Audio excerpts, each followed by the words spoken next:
Olá, queridos, a paz do Senhor Jesus a todos. Mais uma vez estamos aqui para juntos falarmos do amor de Jesus Cristo e assim conhecer um pouco mais da palavra de Deus. De antemão eu quero estar dizendo para você que às vezes tem buscado, às vezes tem orado, às vezes tem feito algo para que você possa ser ouvido e atendido por Deus, e até nesse presente momento você não tem recebido da parte de Deus aquilo que você tem tanto buscado. Querido, eu quero dizer a todos que muitas das vezes parece que a nossa oração não é correspondida e que o céu está de bronze. Eu quero ilustrar algo aqui para que possamos entender e compreender, porque muitas das vezes a nossa oração ela não é correspondida. Primeiro, Deus tem um tempo apropriado para que Ele venha te dar aquilo que você tem tanto buscado. Há um tempo de Deus para todas as coisas.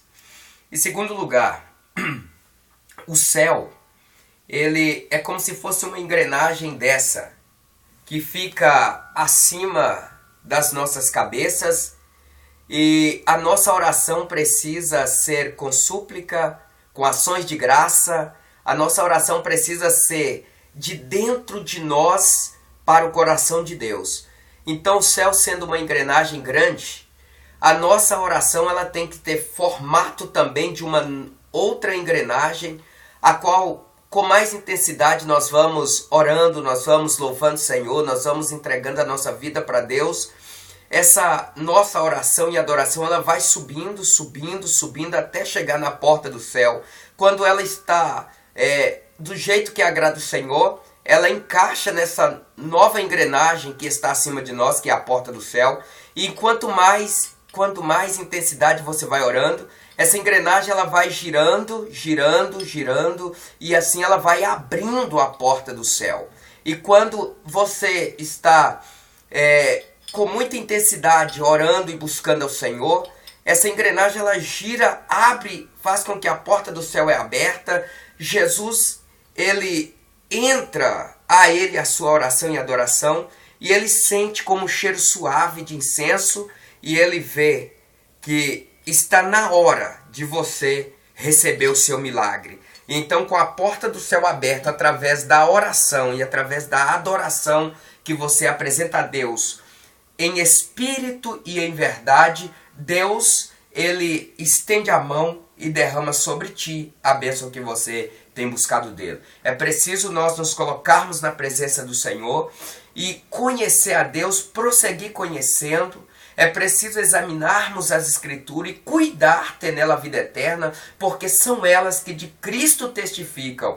E testificam para quem? Testifica para o macumbeiro, testifica para o idólatra, testifica para o pedófilo, testifica para aqueles que não têm nada com Deus? Não, querido. Primeiro, testifica para você que está na presença do Senhor e você é capacitado para receber o milagre de Deus sobre a sua vida e assim poder testemunhar para o idólatra, para o feiticeiro, para o macumbeiro, para todos aqueles que ainda não conhecem a Cristo, para que eles vejam que você que serve a Cristo, você acredita e recebe a bênção de Deus, porque a palavra de Deus está dizendo que aqueles que servem ao Senhor precisam acreditar que Ele é galardoador daqueles que o buscam. Então é para você a bênção de Deus. Precisamos buscar com mais integridade ao Senhor, para que Deus possa nos abençoar. Palavra de Deus para a nossa meditação nesta noite no Evangelho a qual escreveu Lucas, no capítulo de número 2, verso de número 39 até o verso de número 52. Bem rapidinho. O menino Jesus no meio dos doutores. E quando acabaram de cumprir tudo segundo a lei do Senhor, voltaram a Galiléia para a sua cidade de Nazaré. E o menino crescia e se fortalecia em espírito, cheio de sabedoria, e a graça de Deus estava sobre ele. Ora, todos os anos iam seus pais a Jerusalém, à festa da Páscoa, e tendo ele já 12 anos, subiram a Jerusalém, segundo o costume do dia da festa. E regressando eles, terminados aqueles dias, ficou o menino Jesus em Jerusalém, e não o souberam seus pais. Pensando, porém, eles que viria de companhia pelo caminho, andaram caminho de um dia, e procuravam-no entre os parentes e conhecidos, e como o não encontrassem, voltaram a Jerusalém em busca dele. E aconteceu que, passando 3 dias, o acharam no templo, assentado no meio dos doutores, ouvindo-os e interrogando-os, e todos os que ouviu admiravam a sua inteligência e respostas. E quando o viram, maravilharam-se, e disse-lhe sua mãe: Filho, por que fizestes assim para convosco? Eis que teu pai e eu, ansiosos, te procurávamos. E ele lhes disse: Por que é que me procuráveis? Não sabeis que me convém tratar dos negócios de meu pai? E eles não compreenderam as palavras que lhes dizia. E desceu com eles e foi para Nazaré, e era-lhe sujeito a sua mãe, guardava o seu coração todas estas coisas, e crescia Jesus em sabedoria e em estrutura e em graça para com Deus e os homens. Meus queridos ouvintes desse texto bíblico a qual nós compartilhamos, nós vimos aqui que Jesus, depois que terminaram os dias comemorativos, a festa da Páscoa, e regressando para o seu lar, para a sua casa, José, Maria, os parentes, os conhecidos, os amigos que na festa estavam com eles, a caminho de um dia, eles andaram e Jesus ficou em Jerusalém. E depois de um dia de caminhada, Maria e José perceberam que Jesus não estava com eles, então eles decidiram procurar no meio daquelas pessoas, dos parentes, dos amigos que estavam ali retornando juntamente com eles e não achando Jesus, decidiram novamente voltar a Jerusalém, Maria juntamente com José, à procura de Jesus. E quando eles chegam em Jerusalém, eles andaram caminho de 2 dias, 2 dias e meio por aí. Ao inteirar o 3º dia, eles resolvem entrar no templo onde eles estavam a celebrar a Páscoa, a festa. E quando eles chegam lá, eles avistam Jesus no meio dos doutores, no meio dos sábios daquela época. E Maria pergunta: Jesus, ou meu filho, por que fizestes isso? Por que nos deixastes ir e não falastes que estaria ficando para trás? E Jesus responde para eles: não sabia ou não sabes, vós que eu precisaria estar cuidando, tratando das coisas do meu pai? Ele estava falando a respeito não dos pais dele, José e de Maria, que estavam ansiosos à procura dele, mas ele estava falando a respeito do reino de Deus, porque ele estava anunciando as palavras de Deus, o reino de Deus, para aqueles doutores, para aqueles sábios que estavam ali, porque eles tinham sabedoria, eles eram instruídos, mas eles não sabiam. Eles não sabiam a respeito do reino dos céus de Deus. E Jesus estava tratando a respeito disso. Por quê? Porque eles estavam em uma festa pascual. Era uma festa comemorativa à Páscoa. E eles não sabiam o verdadeiro significado da Páscoa. Ajuntavam, comiam, celebravam.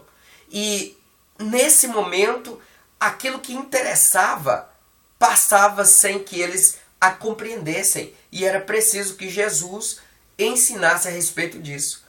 Às vezes está meio ofuscado, está meio complexo para você entender o que eu quero trazer para vocês a respeito dessa palavra, o que Jesus estava ensinando no templo naquela época. Porque a Bíblia fala que eles estavam ali para comemorar a festa da Páscoa. E Jesus estava no meio deles e eles admiravam a sabedoria e as respostas de Jesus. E talvez você não tenha perguntado ainda, o que Jesus estava tratando ali, senão a respeito do reino de Deus? E qual que era o assunto que Jesus estava falando para aquele povo, para aqueles sábios, para aqueles estudiosos, que eles estavam admirados? Talvez você não tenha perguntado, mas eu venho através desta palavra, dizer para você. Jesus estava falando de libertação. Jesus estava falando de um novo nascimento, de uma regeneração. Jesus estava falando para eles da maior e incomparável libertação que já houve na história da humanidade. Então veja bem, naquele tempo eles estavam ali para comemorar a Páscoa, a festa da Páscoa. E deixa eu abrir o seu entendimento através desta palavra para que você também entenda e saiba que Deus te ama, que Deus preocupa com você e que Deus quer ver você livre, liberto para estar assim ouvindo a voz do Senhor e se preparando cada vez mais para que você possa um dia também morar no céu. A Páscoa era e é uma festa que comemorava ou que se comemora a libertação. Qual é essa libertação? A libertação na época do povo de Israel, do Egito, da terra da servidão. E não só a libertação, não só Deus tirou o povo de uma região e levou o povo para uma outra região. Não era libertação do Egito para a terra de Canaã. Deus estava libertando o povo tanto da região do Egito, da terra do Egito, para o destino a Canaã, a terra prometida, mas Deus também libertava o povo do pecado, das heresias, da cultura, dos costumes errôneos daquele povo que eles tinham pegado aquele do Egito e estava libertando eles para que eles caminhassem e entrassem na terra prometida, em Canaã, um lugar que Deus preparou para o povo de Israel, mas eles não poderiam entrar ali cheios de heresias, cheios de costumes pagãos. Por quê? Porque aquela terra era uma terra onde Deus estaria prosperando o povo de Israel. O povo de Israel não ia mais sofrer, não ia mais estar entrando em colapso com a cultura, com as coisas erradas, não ia sofrer mais perseguições, não ia sofrer mais ataques do inimigo, porque eles estavam sendo introduzidos em uma terra onde Deus prometera, dizendo: essa terra que eu vou vos colocar é uma terra que mana leite e mel. O povo que era escravizado passaria a ser senhores da sua própria terra, daquilo que as suas mãos cultivassem. Para isso, Deus estava colocando eles ali para honrar o nome do Senhor e ser abençoados. Mas veja bem, então é a maior libertação já existente e que ainda existe no nosso meio. É a libertação do povo do Egito e também a libertação do pecado da vida deles. Existe hoje para nós? Existe. Quando nós estamos no mundo de perdição, quando nós estamos mergulhados no pecado, nas coisas erradas, dando ouvido às coisas deste mundo, à voz do diabo e esquecendo de Deus. E quando nós ouvimos a palavra do Senhor, ouvimos a voz de Deus e deixamos aquilo e voltamos para a presença de Deus, Deus está nos libertando. Deus está nos tirando da terra do pecado, Deus está nos libertando do pecado e trazendo para a presença dele.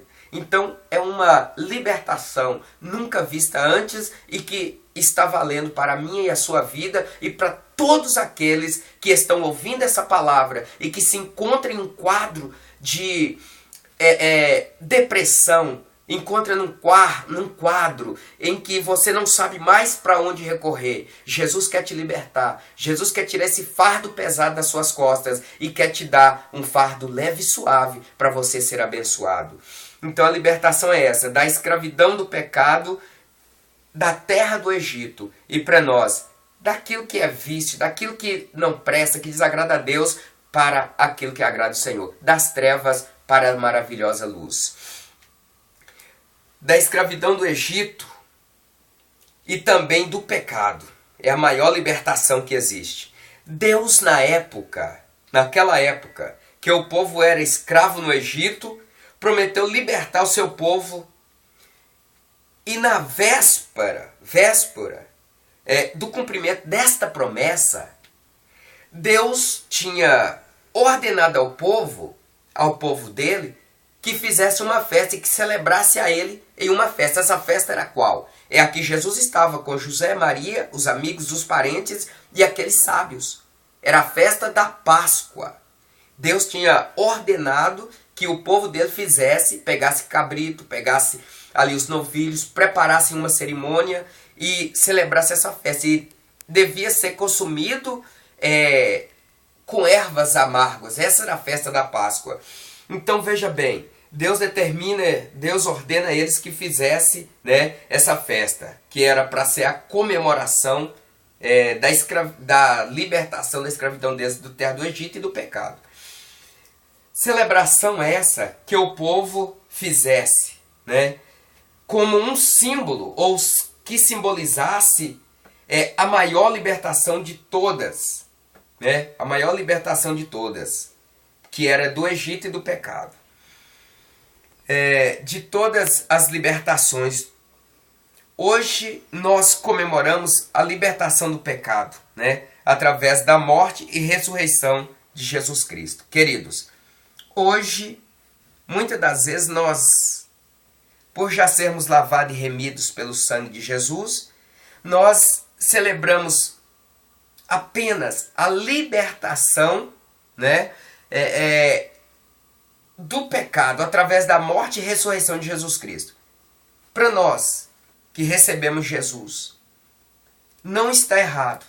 Todas as vezes que uma pessoa é liberta do pecado, através do sangue, do reconhecimento da morte e da ressurreição de Jesus Cristo, nós estamos recebendo, né, e estamos celebrando a Deus uma festa.